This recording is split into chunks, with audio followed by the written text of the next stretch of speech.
Slow ভিডিওগুলো এখন কিন্তু ফেসবুকে ট্রেন্ডিং চলছে।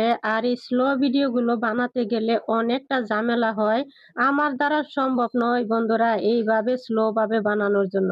যাই হোক, আমি তো আজকে রেসিপি নিয়ে আসছি। আর এটা কিসের রেসিপি সেটা আজকে আপনাদের সাথে শেয়ার করব। হ্যালো ফ্রেন্ডস, আসসালামু আলাইকুম। সবাইকে রমজান মোবারক। আর এই যে দেখেন বন্ধুরা, আমি আজকে আম নিয়েছি। আর এখন যেহেতু আমের সিজন না, এই আমগুলো কিন্তু আমার ফ্রিজে ফ্রোজেন ছিল।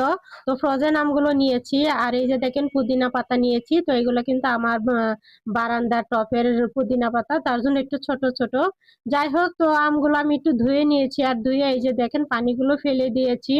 আর এই যে একটু ধরে দেখাই, আমগুলো কিন্তু এতটা পাকাও ছিল না, আবার এতটা কাঁচাও ছিল না। আর মাশাআল্লাহ দিলে কালারটা দেখতে পাচ্ছেন কতটা সুন্দর আমের কালারটা।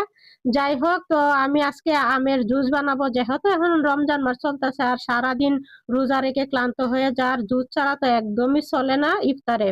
তার জন্য এই যে আমি একটা ব্লেন্ডারে ঝাড় নিয়েছি। আর এই ঝাড়ের মধ্যে আমগুলো দিয়েছি, 2 চামচ চিনি দিয়েছি, সামান্য একটু লবণ দিয়েছি, সামান্য একটু বিট লবণ নিয়েছি। আর এই যে 1 মগ পানি নিয়েছি, তার মধ্যে আমি হাফ মগ পানি দিয়েছি। আর হাফ মগ পানি আমি পরে দিয়ে দিব। তারপরে বন্ধুরা আমি কি করব, আমগুলোকে একটু ভালো করে ব্লেন্ডার করে নিব। আর যেহেতু আদা পাকা আদা কাঁচা আম, বেশি একটা কিন্তু ব্লেন্ডার করতে হয় নাই, মানে 1টা 2টা সিটি দিতে কিন্তু এত সুন্দর করে ফিনিশিং হয়ে আমের জুসটা হয়েছে কি বলবো।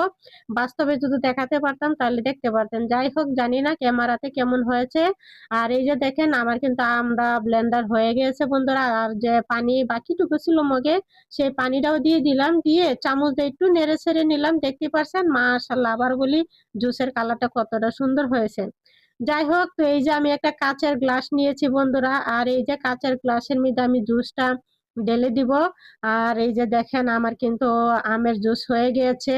আর এই রমজানে এভাবে জুস বানিয়ে খেলে কিন্তু অনেক ভালো লাগে। আর এখন কিন্তু সারা বছর বাজারে এমন আম পাওয়া যায়। আর যারা আমার মতো ফ্রোজেন করে রাখেন, তো কথাই নাই, এইভাবে চটপট এই রোজার মধ্যে ইফতারে বানিয়ে ফেলুন আমের জুস। তো বন্ধুরা, আপনাদের কাছে আমার এই আমের জুসটা কেমন লেগেছে অবশ্যই জানাবেন। ভালো লাগলে একটি লাইক দেয়া, পাশে থাকবেন। তো বন্ধুরা, আজকে এই পর্যন্তই। সবাই ভালো থাকবেন, সুস্থ থাকবেন। আল্লাহ হাফেজ।